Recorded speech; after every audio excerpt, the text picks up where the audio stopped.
السلام عليكم.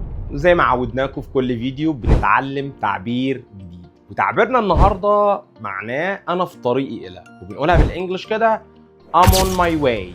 ولو هدي مثال مثلا عايز اقول انا في طريقي للبيت I'm on my way to home، انا في طريقي للعمل. I'm on my way to work، انا في طريقي للمكتب. I'm on my way to the office، انا في طريقي للمدرسة.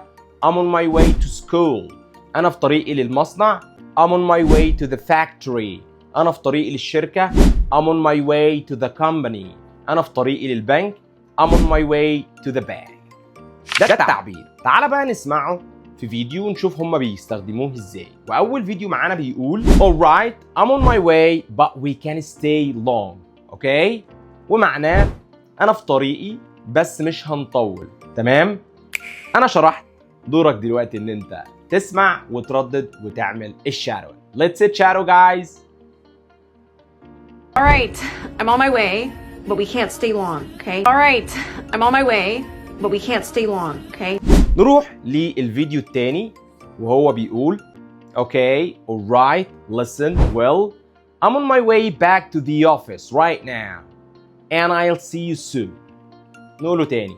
Okay, alright, listen, well, I'm on my way back to the office right now and I'll see you soon. ومعناه حسناً اسمع جيداً، أنا في طريق العودة للمكتب الآن وسوف أشوفك قريباً. اسمع وردد. Let's chat guys. Okay, listen, well, I am on my way back to the office right now, so I will see you soon. Okay, listen, well, I am on my way back to the office right now, so I will see you soon. نروح بقى للفيديو الثالث وهو بيقول I was on my way to work when it all happened. Again, I was on my way to work when it all happened. ومعنى الجملة أنا كنت في طريقي إلى العمل لما كل ده حدث. تعال نسمع، دورك دلوقتي إن أنت تسمع وتردد. Let's chat.